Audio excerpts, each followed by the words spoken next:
Oke, saya mulai ya. Kurang 2 menit, nggak apa-apa ya. Assalamualaikum warahmatullahi taala wabarakatuh. Oke, salam kenal dulu. Ini yang hadir sudah ada Afifah, Kamilia Fazia, Diana Dwi Cahyati, Dwi Maharani Suryaningrum, Imelda Dwi Anjani, Indira Pramudita, Liandra Dava Yanuariski, Masayu Rasendria Putri, Nimade Septiana, Raini Cinta, Relova, dan Trinanda.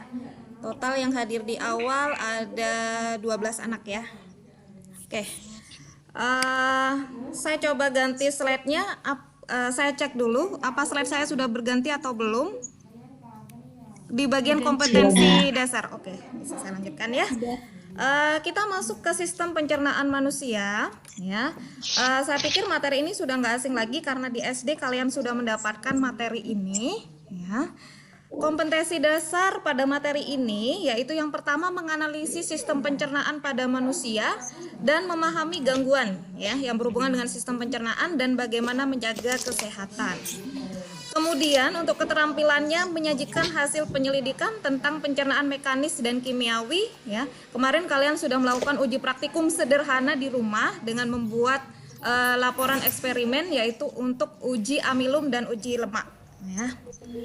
Oke, kemudian indikatornya yang pertama kalian bisa mengidentifikasi jenis-jenis bahan makanan serta kandungan bahan makanan melalui uji bahan makanan, menjelaskan fungsinya, menganalisis kebutuhan energi, menyebutkan organ-organ, menjelaskan keterkaitan struktur organ pencernaan, kemudian menjelaskan bagaimana proses pencernaan, dan menyelidiki kandungan nutrisinya. Oke, sekarang kita lihat gambarnya ya.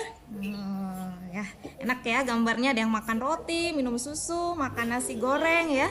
Dan pastinya di dalam makanan tersebut mengandung berbagai macam kalori ya. Oke, kemudian juga kandungan kalian sudah paham ya, sudah belajar di SD, ada karbohidrat, kemudian ada protein, kemudian ada lemak ya, vitamin dan mineral. Oke. Nah, sekarang pertanyaan pertama ya. Oke. Saya ke ini dulu. Pertanyaan pertama yang bisa langsung di kalian ada tanda angkat tangan nggak di fiturnya? Nggak ada ya? Ada fitur angkat tangan nggak ada.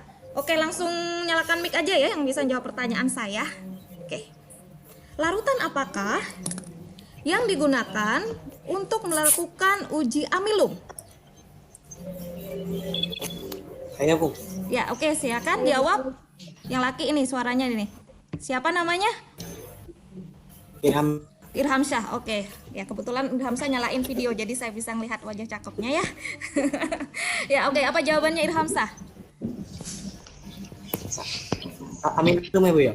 Ya, uji amilum menggunakan larutan apa untuk melakukan uji amilum? Gunakan larutan iodin. Iodin ya, atau nama lainnya? Lugol. Betul sekali ya. Oke, Irham Syah, saya kasih nilai plus ya. Ya, jadi iodin atau lugol. Nah, kenapa kalian waktu eksperimen kemarin menggunakan betadin? Alasannya karena kalau kalian cek kandungan betadin maka di dalamnya sebagian besar terdapat iodin ya. Sehingga itu kenapa kemarin kalian eksperimen larutan lugol bisa digantikan dengan betadin. Oke, sekarang pertanyaan kedua ya. Kita masih di uji makanan. Yang udah ngebaca ataupun ngelihat video pastinya udah tahu ya. Oke. Larutan apakah yang bisa digunakan untuk melakukan uji protein? Bu, Dwi Maharani. Dwi Maharani. Oke, silakan Dwi Maharani. Milion atau bioret, Bu? Oke, betul sekali. Milion atau bioret. Ntar saya tulis dulu ya. Dwi Maharani. Oke. Nah, kenapa kalian kemarin tidak bisa melakukan uji protein? Karena itu memang harus beli larutannya ya. Jadi memang harus dibeli larutan bioret. Dan untuk uji protein ini Dia ini harus jadi bentuknya seperti jelly. Jadi kalau eksperimen kalau kalian lihat, dan itu harus dikocok ya. Karena bentuknya jelly sehingga makanannya harus diubah menjadi cairan. Sehingga caranya harus ditumbuk terlebih dahulu. Kalau di lab kan kita bisa praktikum ya. Sekarang berhubung kondisinya dalam masa pandemi, jadi kita tidak bisa melakukan tatap muka, tidak bisa melakukan eksperimen. Sebenarnya kalau kita bisa tatap muka eksperimen tuh anak-anak senang sekali ya praktikum ini, kadang sampai sore nggak mau pulang ya, anak cowok-cowok itu terutama. Nah, jadi itu harus ditumbuk halus, kemudian dimasukkan dalam tabung kreasi cairannya, barulah ditetesi dengan larutan biuret tersebut, kemudian dikocok. Nah, baru nanti terjadi perubahan yang berubah warna menjadi ungu ya, itulah yang mengandung protein. Oke, nah selain biuret sebenarnya ada lagi ya, bisa digabung antara Fehling A dan Fehling B. Ya, biasanya waktu melakukan uji yang paling banyak mengandung protein itu adalah cairan putih telur, ya, yang mentah ya. Jadi kalau matang agak susah juga eksperimennya, harus numbuk ya, dan itu pun harus yang direbus, tidak bisa yang digoreng, karena kalau digoreng berarti sudah mengandung minyak, ya. Oke, paham ya? Ya, jadi telur itu dipisah, putih telurnya sama kuning telurnya. Kemudian nanti putih telur itu lebih banyak mengandung protein, sedangkan kuning telur itu banyak mengandung lemak. Ya, saya pikir kalian sudah banyak yang tahu ya. Oke. Kemudian yang ketiga, larutan apakah? Ya, yang bisa langsung jawab aja. Yang digunakan untuk melakukan uji glukosa.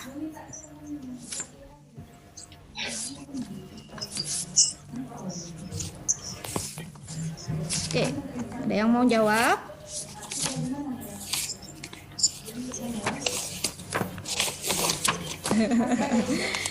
Biasakan nanti kalau meeting saya, biasakan udah baca dulu ya. Jadi nanti kalau ada pertanyaan kalian udah siap.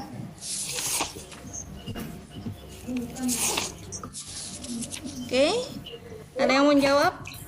Oh sorry, tadi saya jelasin Fehling A, Fehling B itu untuk uji glukosa ya. Saya tadi udah kadung jawab. Saya cancel dulu pertanyaannya. Kita ke pertanyaan selanjutnya. Yang ini udah kalian lakukan. Nah, ini paling gampang ya. Apakah yang bisa digunakan untuk melakukan uji lemak? Dwi Maharani, Bu. Ya, Dwi Maharani lagi. Oke, silakan. Apa? Kertas buram. Ya, kertas buram. Kemarin ada pertanyaan, Bu, bisakah kertas buram diganti dengan yang lain? Iya, tentu saja bisa ya. Sebenarnya berbagai jenis kertas bisa. Meskipun kertas minyak juga bisa, cuma mungkin lebih tebal. Dan kertas buram itu jauh lebih tipis ya, sehingga lebih mudah cepat terlihatnya mana yang mengandung minyak dan mana yang tidak. Jadi kalau hanya mengandung air seperti buah-buahan kalian oleskan kan mungkin terlihat basah, tapi nanti setelah kena angin itu akan hilang. Tapi berbeda dengan yang mengandung minyak. Oke, itu untuk uji makanan. Sampai di sini ada pertanyaan dulu? Bentar. Oke, ada yang terganggu. Saya tidak akan memberikan pertanyaan dulu, mungkin di mute dulu ya mikrofonnya. Di mute dulu. Saya tidak akan berikan pertanyaan ya. Oke, Dwi Maharani udah dapat 2 poin. Di mute dulu biar tidak rame. Oke, terima kasih. Oke. Uji makanan sudah selesai. Jadi kalian tadi sudah bisa mengidentifikasi bahwa untuk menguji karbohidrat kita menggunakan cairan larutan yaitu lugol ya ataupun iodin. Sedangkan protein kalian bisa menggunakan biuret ya. Kemudian untuk uji lemak kertas buram dan uji glukosa yaitu Fehling A, Fehling B ya. Oke, atau bisa juga diganti dengan Benedict ya. Oke. Kalau yang uji glukosa bagaimana? Kalau uji glukosa itu harus dipanaskan terlebih dahulu ya. Jadi setelah ditetesin dia dipanaskan, kemudian nanti yang berubah menjadi merah bata itulah yang mengandung glukosa. Oke. Nah, ini ya tadi rangkumannya ya. Nanti review materinya saya cantumkan di Google Classroom ya. Jadi kalau yang amilum tadi harus berwarna biru tua ataupun hitam ya. Oke, biru tua atau kehitaman ya, barulah itu mengandung karbohidrat. Terkadang kita bisa melakukan uji pada tahu. Loh, kenapa Bu? Ya, hati-hati ya. Jadi tidak semua tahu itu murni memang buatan dibuat dari kedelai. Beberapa penjual kadang mencampurnya dengan tepung. ya. Sehingga kita dilakukan uji amilum menggunakan Lugol, itu nanti tahunya malah berubah. Ini pernah kejadiannya, ada anak membawa tahu, kemudian ketika diberikan cairan larutan Lugol, ternyata tahunya itu berubah menjadi biru kehitaman. Ya, artinya si pembuat tahu tersebut mencampurkannya dengan tepung, ya. Oke. Kemudian yang uji protein tadi sudah berwarnanya sampai ungu, ya. Kemudian yang uji glukosa tadi berubah menjadi merah bata, dan uji lemak tadi transparan. Oke, ini beberapa contoh, ya, yang terjadi pada beberapa makanan, ya, yang kita lakukan uji makanan. Oke, selanjutnya makanan yang kalian konsumsi harus mengandung 6 jenis nutrisi, ya, karbohidrat, lemak, dan protein yang dibutuhkan dalam jumlah yang banyak, sedangkan vitamin dan mineral dibutuhkan tubuh dalam jumlah yang sedikit. Protein dibutuhkan sebagai penghasil energi, pertumbuhan, mengganti sel-sel tubuh yang rusak, pembuahan enzim, dan juga pembentuk antibodi atau sistem kekebalan tubuh. Nanti sistem kekebalan tubuh kita pelajari di bagian peredaran darah. Oke. Lemak adalah unit penyimpanan yang baik untuk energi. Kelebihan energi dari makanan yang kita makan diubah menjadi lemak dan disimpan untuk digunakan kemudian. Perlu diperhatikan kalimat ini, kelebihan energi dari makanan yang kita makan diubah menjadi lemak. Nah, jadi ibaratnya kalau kita menumpuk terlalu banyak karbohidrat, itu bisa saja nanti diubahnya tersimpannya dalam bentuk lemak, ya. Oke. Nah, sekarang apa fungsi makanan bagi tubuh kita? Bisa kita lihat, ya, ini pelajaran SD, ya. Saya hanya review saja. Sebagai sumber energi pastinya bahan pembangun tubuh, pelindung dan pengatur tubuh. Oke, ini tidak perlu. Oke. Ya, karbohidrat namanya tersusun atas karbon, sumber energi. Kemudian protein ada unsur C. Kalian sudah belajar unsur, senyawa dan campuran, ya, di kelas 7. Ya, jadi pastinya sudah hafal, ya, unsur-unsur kimia. Jadi unsur C itu menunjukkan unsur apa, ya? C itu karbon, H itu hidrogen, O itu oksigen, dan N itu adalah nitrogen. Kadang terdapat P yaitu fosfor, dan S yaitu sulfur, belerang, ya. Nah, protein sendiri terbagi menjadi protein hewani dan nabati. Kalian udah paham, ya, hewani berarti berasal dari hewan dan nabati itu berasal dari tumbuhan. Oke. Nah, sekarang lemak. Nah, ini pelajaran SD lagi. Ada karbon, ada hidrogen dan oksigen. Nah, lemak ini ada yang larut dalam air dan ada yang larut dalam gimana sih saya ini? Ada yang larut dalam larutkan vitamin, ada yang larut dalam vitamin, ada yang larut dalam air, ada yang larut dalam lemak. Tolong direvisi aja kalau gurunya salah, ya. Nah, vitamin yang larut dalam lemak itu adalah vitamin A, D, E, K, ya. Sementara yang dalam air itu adalah B dan C. Oke. Oke, kita ini. Nah, oke, sekarang ada kuis karena untuk yang alat pencernaan ini nanti saya sajikan di pertemuan berikutnya, ya, sehingga next week kita bisa ulangan, ya. Nah, sekarang kita lihat ada kuisnya terlihat. Nah, sekarang mikrofonnya bisa dinyalakan. Oke, kuisnya terlihat kira-kira? Ada tulisan kuis di situ. Terlihat? Kata kalimat kuis ada 3 soal. Oke. Bisa terlihat PowerPoint-nya? Ada tulisan kuis terlihat, ya? Terlihat. Oke. Sama seperti tadi, ya. Nah, sekarang saya buka sesi tanya jawab lagi. Saya bagi-bagi nilai kalau waktunya meeting, ya. Dan saya nggak perlu waktu lama-lama sih sebenarnya. Ya, oke. Pertanyaan pertama yang bisa langsung jawab saja, ya. Cepet-cepetan, ya, saya, Bu. Nomor 1. Bahan makanan yang dikonsumsi setiap hari harus mengandung sejumlah besar bahan apa? Ya, silakan. Afifah, Bu. Afifah, oke. Silakan, apa Afifah? Karbohidrat dan protein. Ya, oke, betul, karbohidrat dan protein karena sebagai fungsinya di situ adalah sebagai sumber energi, ya, dan juga pembangun tubuh. Oke, nomor 2. Ya, silakan yang mau menjawab.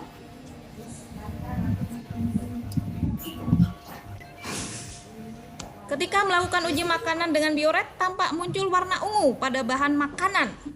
Hal ini Relova. Oke, silakan dijawab Relova. Oke. Makanan mengandung protein. Mengandung lebih keras, tidak terdengar. Protein, ya, oke, betul ya. Jadi uji bioret itu untuk membuktikan bahwa makanan mengandung protein. Terakhir di nomor 3. Apa yang mau menjawab? Afifah, Bu. Afifah lagi, oke, silakan. Lemak dalam makanan tersebut mengubah sifat kertas. Oke ya, hal ini bisa terjadi karena makanan tersebut mengandung lemak. Oke ya, udah. Oke, materi meeting kita selesai.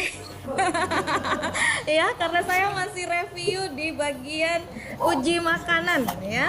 Oke. Masih ada waktu ya 15 menit. Saya lanjutin di alat pencernaan. Ada yang mau ditanyakan dulu sudah untuk uji makanan? Tidak ada. Oke, udah paham semua ya? Ya. Nanti ada kuis ya. Kuis ya? Ada tugas yang sudah saya share di Google Classroom. Batas waktunya sampai nanti malam jam 20 ya. Saya sudah tegaskan ya, setiap tugas yang terlambat nilainya 85. Ya, saya selalu begitu ya, disiplin prinsip saya ya. Jadi tolong diupload sebelum jamnya ya. Nanti di pertemuan selanjutnya kalau nggak salah 8i saya hari Kamis kita review dan kita tanya jawab lagi di bagian sistem pencernaan. Semoga kalian sudah membaca materinya ya, sehingga nanti kalau ada pertanyaan kalian sudah bisa langsung menjawab. Oke ya. Oke, saya review dulu dengan alat pencernaan. Nanti selebihnya bagaimana prosesnya bisa ada tutorial videonya di Google Classroom sudah saya upload ya. Oke, sudah saya dubbing juga. Oke, jadi alat pencernaan ini terbagi menjadi 2. Kita masuk ya. Ada saluran dan ada kelenjar. Pastinya kalian tahu bedanya ya antara saluran pencernaan dan kelenjar pencernaan. Yang namanya saluran berarti alat pencernaan yang dilalui oleh makanan. Kalau kita makan pastinya mulai dari mulut ya, kemudian masuk ke kerongkongan, ke lambung, usus halus, usus besar, dan ke anus ya. Oke, kemudian kelenjar pencernaan ini yang menghasilkan enzim pencernaan. Jadi pencernaan di tubuh kita itu ada pencernaan mekanis dan ada pencernaan kimiawi ya. Dimana kalau pencernaan kimiawi ini akan membutuhkan enzim pencernaan. Nah, ini kelenjarnya yaitu oleh kelenjar ludah yang dihasilkan oleh kelenjar ludah, kelenjar lambung, kemudian ada hati dan pankreas. Oke. Nah, kita mulai dari mulut. Nah, oke. Di mulut terjadi pencernaan mekanik dan kimiawi ya. Dimana mekaniknya gini menggunakan gigi, kemudian kimiawinya adalah menggunakan enzim tialin ya. Perhatikan cara spellnya ya, meskipun dimulai dengan huruf P, nanti kalian tetap mengucapkannya langsung tialin.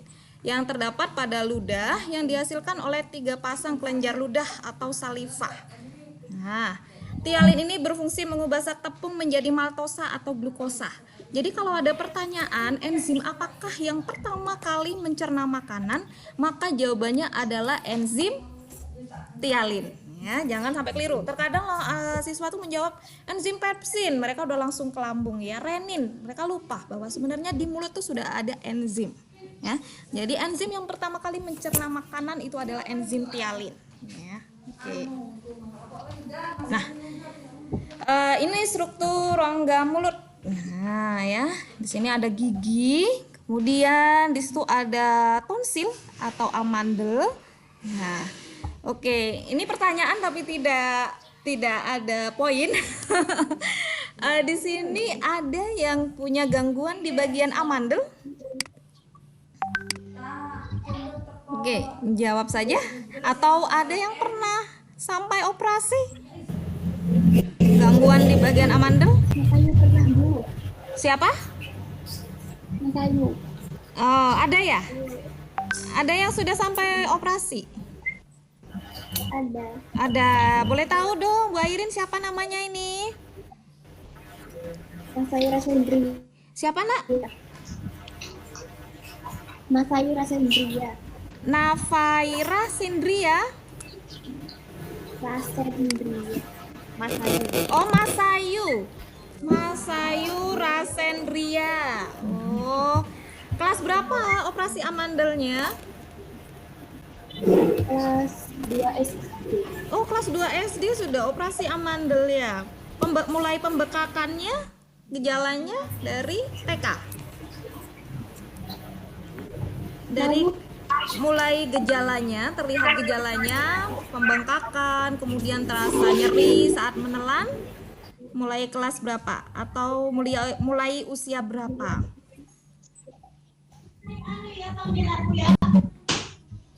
Ini Mas Ayu adiknya siapa? Nayaka ya? Bukan? Iya. Oh, ya. Oke, adiknya Nayaka. Mamanya yang kemarin ikut ke Mojokerto itu ya? Sama ya, betul ya? Iya. Iya, oh ya, sama Bu Maria ya, sama Bu Maria. Oke. Iya. Ya. Mulai muncul gejala kelas berapa atau usia berapa Mas Ayu? Di tenggorokannya? Lupa. Halo? Nggak usah takut, yang keras aja. Lupa Bu umur berapanya. Oh, lupa ya. Oke. Saya operasi dulu. Operasinya kelas 2 SD ya. Kenapa saya bertanya? Karena saya juga mengalami operasi amandel. Dan saya dioperasi ketika waktu itu kalau nggak salah saya sekitar kelas 3 SD. Ya. Jadi kalau kalian menderita gangguan di bagian tonsil atau amandel ya, kemudian pastinya rasanya sangat nyeri ya, sakit ya, karena terasa sakit untuk menelan dan lain sebagainya. Sebenarnya ada nggak sih akibatnya kalau kita melakukan operasi? Nah, ini pertanyaan dan ada nilainya. Yuk, pertanyaan dan ada nilainya. Sepertinya nggak ada di bukunya ya. Pertanyaan, saya ulangi pertanyaan saya. Adakah akibatnya jika seseorang melakukan operasi amandel atau efek sampingnya? Oke, yang bisa silakan jawab.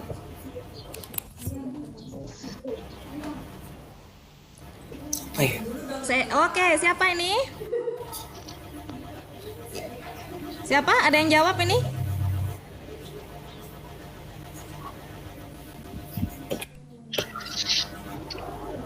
Silakan. Ada yang bisa menjawab? Adakah efek samping atau akibat ya dari operasi amandel atau tonsil?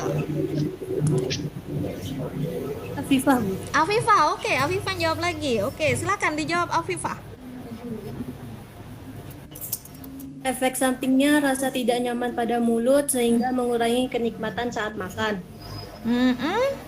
Ada lagi efek sampingnya? Nggak bisa ngomong kali, Bu.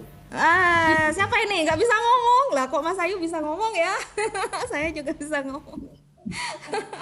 Tidak, ini yang Mengalami berakibat pendarahan. siapa ini? Saya Bu. Mengalami pendarahan.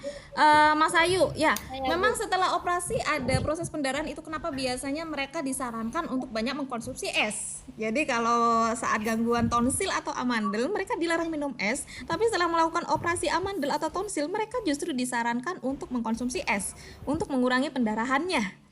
Ya, tapi bukan itu yang saya inginkan jawabannya. Ayo, masih terbuka. Ini nggak ada di buku kayaknya. Mungkin yang orang tuanya dunia medis pernah bercerita, apa sih sebenarnya yang membuat kadang dokter tidak langsung menyarankan kamu melakukan operasi amandel, karena ini efek sampingnya ke belakang. Saya Bu Relova Bu. Oke, Relova, silakan. Biasanya terjadi nyeri di tenggorokan, rahang, leher, dan telinga. Oke, masih belum, bukan itu? Itu efek samping dekat ya. Saya maunya jawabannya efek samping ke belakang. Dalam satu sistem. Oke. Kerusakan gigi dan rahang, Bu. Kerusakan gigi dan rahang juga masih belum. Menyebabkan infeksi. Infeksi juga masih belum. Perubahan suara, Bu. Suara juga tidak. Suara saya baik-baik saja. Saya juga pernah operasi amandel loh ya. Dehidrasi dan turun berat badan, Bu. Berat badan saya sering nambah. Ayo. Apa? Pembengkakan, Bu. Pembengkakan, saya sudah tidak pembengkakan lagi karena saya sudah tidak punya tonsil. Makan tambah enak, bisa makan es krim.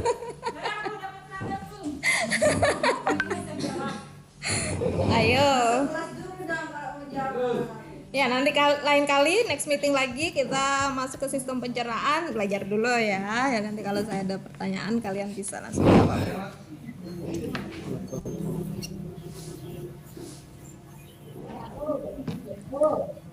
Oke.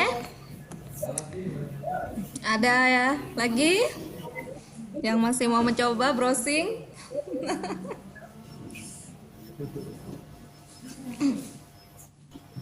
Reaksi terhadap anestesi. Apa?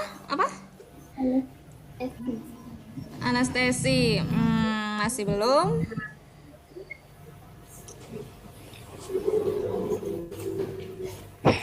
Oke. Ada lagi?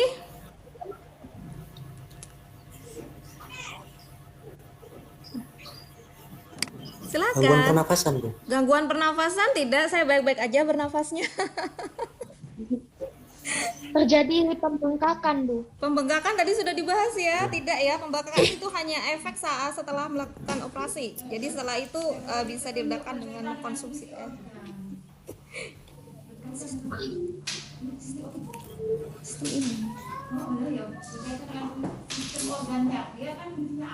Oh ya. Coba kaitkan dengan apa? Fungsi organ.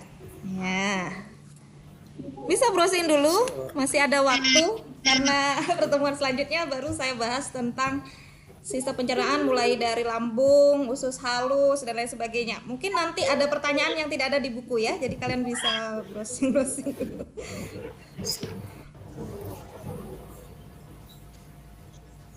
Oke, silakan. Masih ada 5 menit, 4 menit ya meeting kita. Oke, ini pertanyaan terakhir nih ya.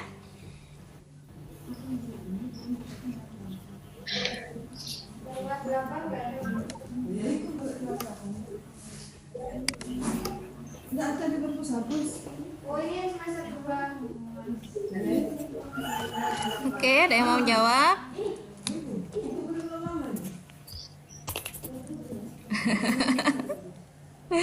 Silakan cari dulu, gak apa-apa. Rasa sakit pada telinga, Bu. Oh, tidak, bukan itu. Fungsi organnya. Tahan tubuh berkurang, Bu. Siapa ini yang jawab? Siapa yang jawab ini barusan? Nabila Afnan, Bu. Nabila Afnan, weh. Iya, betul. Berhubungan dengan daya tahan tubuh. Ya. Oke, atau sistem imun, ya. Ya, betul sekali ya, Nabila Afnan, ya. Jadi berhubungan dengan sistem imunitas kita, yaitu daya tahan atau kekebalan tubuh. Sehingga biasanya kalau ada pembekakan, nah jadi ceritanya nih anak saya tuh juga punya pembekakan di amandel, di bagian tonsil. Jadi ketika dia mengkonsumsi es terlalu banyak ya, dia bengkak, merah, kemudian konsultasi ke dokter. Ditanyakan apa harus operasi? Tidak, jangan buru-buru memvonis kalau setiap pembengkakan harus melakukan operasi. Diperhatikan ke belakangnya ya, karena ini adalah kelengkapan daripada ini membantu proses daya tahan tubuh kita ya, sistem kekebalan tubuh kita. Nanti kekebalan tubuh ini atau imun, antibodi, nanti kita bahas lebih lanjut di bagian sistem peredaran darah. Oke ya. Jadi betul ya jawabannya, akan mengganggu daya tahan tubuh atau kekebalan tubuh kita. Yuk, sampai di sini ada yang mau ditanyakan terlebih dahulu?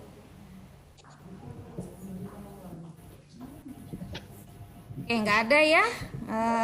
Saya lanjutkan ke gigi dulu. Saya selesaikan di mulut. Jadi pertemuan selanjutnya saya bisa langsung next ke organ selanjutnya. Untuk gigi susut dan gigi permanen ini sudah paham ya kalian ya. Oke. Kemudian gigi kita, struktur gigi kita mencakup gigi seri, taring, geraham ya, ada depan dan belakang. Oke, gigi susu jumlah 20, gigi dewasa jumlah 32. Oke, saya pikir ini tidak perlu dibahas lebih lanjut ya. Kalian bisa sambil baca-baca lagi ya. Oke, dan ini materinya udah didapatkan di SD ya. Nah, fungsinya juga sudah ada di SD ya. Seri untuk memotong makanan, taring untuk merobek, geraham untuk mengunyah ataupun menggilas makanan. Oke, lidah juga sudah pernah ya disampaikan waktu SD ya sebagai pengecap ya, ada rasa pahit, asin, asam ya. Kemudian fungsi lidah sendiri ya, di situ juga sudah ada ya. Ya, oke. Oke, selesai pertemuan kita hari ini. Ada yang mau ditanyakan dulu sebelum saya tutup?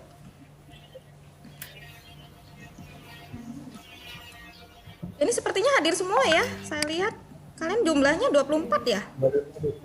Iya, ini hadir semua. Terima kasih ya atas kehadirannya.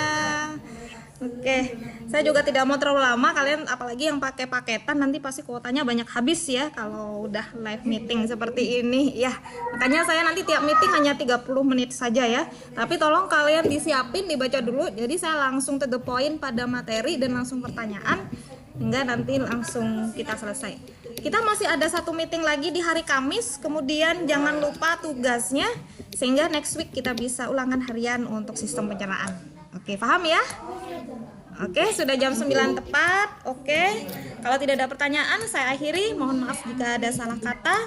Wabillahi taufik walhidayah. Assalamualaikum warahmatullahi wabarakatuh. Waalaikumsalam.